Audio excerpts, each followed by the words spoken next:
Chapter 6. I decided to walk uphill toward the Bale Gate. Perhaps the art gallery is still open. I ask myself again, to whom does the police siren call to? To whose presence does it command? It is antithetical to the presence of a royal court ballet. Their presence is to the king, queen, and their noblemen. Their presence is also the presence of being in the moment, the present. That is to say, the affirmation of music and dance. The only present that these policemen have achieved is a captured present that is nullified through fear and banal procedure. There is no reflexivity in this technique, no sensibility. They are incongruous with their surroundings, unlike music and dance, and therefore achieve no harmony. Because they are all these things, they can never be artistic. Perhaps all lower classes of men are personified by the police. You know, those men that are conservative in their ideas, conservative in their routine of what it is that they have been allocated for, with an extremely base personality, who do not know the art of deception or the power of their own ego. Men that are handmaidens of society and not vice versa. Men ruled by external objects and surroundings. Men that do not follow ideas through, nor their thinking. A completely different phenomenon of non-thinking occurs within these men, as if it were the byproduct of some deeper, more determinate process untouched from intention and creativity. Men that see X and think X in whatever way X has been conditioned to be seen as. Their thinking is merely the conjunctive synthesis of an object. They have frog perspectives. This synthesis never reaches thought. The predicament of being human is a thoroughly abstract one. That is, it is a predicament that arises regardless of objects. It does not need objects for such a predicament. It goes without saying, then, that any transformation in society will never vanquish the absolute suffering, the diagnosis of the human condition. Anyway, these base men are the bedrock of civilization. They are the one long scurrying crust of the earth, inert in their senseless clamor, signaling death in every lethargic domestic activity, yet never equaling it. They are policemen. The metaphor is attempting to be literally realized by the government. Proletariats that work for the council, who throughout the early hours of the day emerge as policemen in yellow uniform, fixing some fractured, stammering object such as the buttons that operate pedestrian crossings, a street lamp, etc.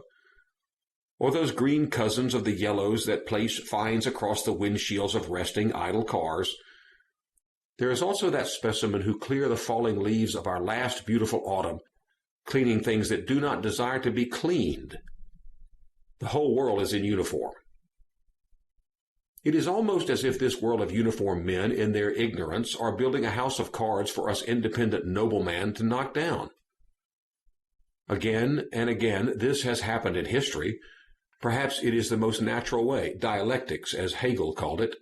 Socrates, Caesar, Christ, Napoleon, Nietzsche all have changed the game, have been elitists in both their inevitable dispute with the common consensus, but also in their desire to attain public distribution of their ideas. I find it humorous how we have our waves of little Marxists indoctrinated by infallible structural theories and systems, their liberalisms and democracies, their boring utopias, and then suddenly a benefactor comes along and plots his palace grounds, his mini-capitalisms. The truth that many writers, poets, and philosophers attempt to hide is that us free spirits actually prefer the buildings and streets of the elite, the fascist. We wonder about their beautiful modelists like nihilistic flaneurs. We love to look up high toward the roofs of buildings. We love to get lost in a world made by someone else. And us criminals do not simply disobey the laws of social conduct, but also, more dangerously, the laws of certain concepts under which such behaviors function, become legitimate. Utilitarianism. Dictums that abolish the individual and the qualitative for the quantitative. Dictums that pathetically exclaim, "We are in this together." The impetus of mass conformism which results in a totalizing desire of the accumulation of luxuries, commodities. My only solace is that all these people will die at some point without ever really living, and they won't get another chance. And I will be there pointing and laughing, shouting, "Ha ha! And I will deserve this last laugh because I have been in a lake naked at midnight, because I have tried to escape who I am to the extent that blisters have covered the entirety of my feet and have stopped me from walking further, because I have fallen in love and have given myself over to terrible thoughts, because I know simultaneously how worthless and profound I am, because sometimes I hear God, and then at other times I hear the emptiness of him as if someone had said something awkward at a dinner party. Regardless of these refined observations, I am still guilty. Christians are prescribed to feel guilty. This is what gives them weight and purpose, a life of attempted repent. They have an extremely clear insight into the sin of the Western world. They realize that they too are responsible for that misery, that they too have to be blamed, if only through compliance, of being born. And whom do they replace in their being born? This is another guilt that plagues the mind of the true Christian. Us Christians have a sense of justice which is at odds with despotic laws. Our law is inside. Theirs is outside. There is no real justice for the proper Christian, just overwhelming love and knowledge of the line that demarcates faith from non-faith, incredulity. This is their compass. We hope that one will find their way, and by himself. The police is antithetical to this attitude. They first of all pretend to be God by exerting power. The worst of God is when he exerts power. We deal in sin, which is absolute. And they deal in civil disobedience, which is relative to whatever despotic system is functioning at that particular time. When it comes to disobedience, we are perhaps even pagan. We say, oh, let them frolic and learn. So he stole a loaf of bread to feed his family. He has good conscience. He is simply learning his way in and around society. And what if we take this paganism to its extreme, to murder? We would say that the man who is no longer with us is better off than the man who lives with the burden of this guilt. He will be forced to die twice, no, thrice.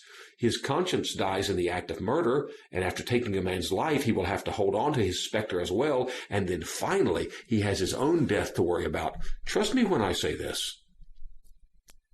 But we have ourselves a conflict of epic proportions weighing down on us. The conflict is between what has been called the two great commandments found in Matthew, Gospel 1, chapter 22, verses 36 through 40. Jesus said to them, Thou shalt love the Lord thy God with all thy heart, and with all thy soul, and with all thy mind. This is the first and great commandment, and the second is like unto it. Thou shalt love thy neighbor as thyself. On these two commandments hang all the law and the prophets. With these two commandments hang all the drama of the prophets, apostles, and Christians. What it generates is a question, a decision. What if my love for my neighbor exceeds that of God himself? What if there became a situation where I had to decide, protect one from the other? Eliphaz the Temanite secretly loved Job more than God. The term loyal love can be traced back to the arrival of the three comforters in the book of Job, chapter 2, verses 11 through 13. And Job's suffering made Eliphaz worship man in ways that he could not have comprehended before encountering him covered in boils head to toe. Now when Job's three friends heard of all this adversity that came upon him, they came each one from his own place. Eliphaz the Temanite, Bildad the Shuhite, and Zophar the Naamathite. And they made an appointment together to come to sympathize with him and comfort him. When they lifted up their eyes at a distance and did not recognize him, they raised their voices and wept, and each of them tore his robe, and they threw dust over their heads toward the sky. And so it begins. A secret trajectory of mortal man, relentlessly perishable man, believing in one another, believing in their greatness, forging bonds underneath stellar skies. Star friendship. We were friends, and we have become estranged. But that was right, and we do not want to hide and obscure it from ourselves as if we had to be ashamed of it. We are two ships, each of which has its own goal and course. We may cross and have a feast together, as we did, and then the good ships lay so quietly in one harbor and in one sun that it may have seemed as if they had already completed their course and had the same goal. But then the almighty force of our projects drove us apart once again into different seas and sunny zones, and maybe we will never meet again. Or maybe we will, but will not recognize each other. The different seas and suns have changed us. That we had to become estranged is a law above us. Through it, we should come to have more respect for each other, and the thought of our former friendship should become more sacred. There is probably a tremendous invisible curve and stellar orbit in which our different ways and goals may be included as small stretches. Let us rise to this thought. But our life is too short and our vision too meager for us to be more than friends in a sense of that sublime possibility. Let us then believe in our star friendship, even if we must be earth enemies. The impetus to take this decision seriously can be found within every great story.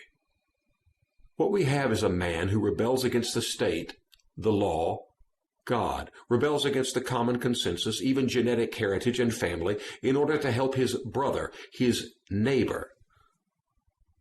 The traces of this decision can be found in Antigone, when she is banished from the kingdom and locked in a tomb, eventually hanging herself because she disobeyed the law that states no mourning or proper burial for her brother Polonice. It is found in Anne Frank's helpers, her apostles. It is found in the circumstance of two true lovers, Romeo and Juliet, Antony and Cleopatra. Are not the apostles themselves a group of brothers, a collection of unique personalities rebelling against the status quo? Yes, Christianity is contra the police.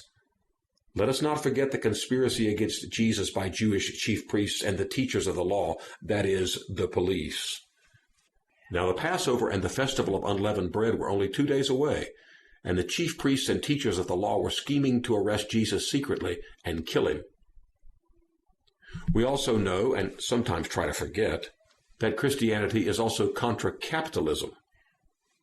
Jesus entered the temple courts and drove out all who were buying and selling there. He overturned the tables of the money changers and the benches of those selling doves. I want to exclaim, God does not exist, or he hath no purchase on me.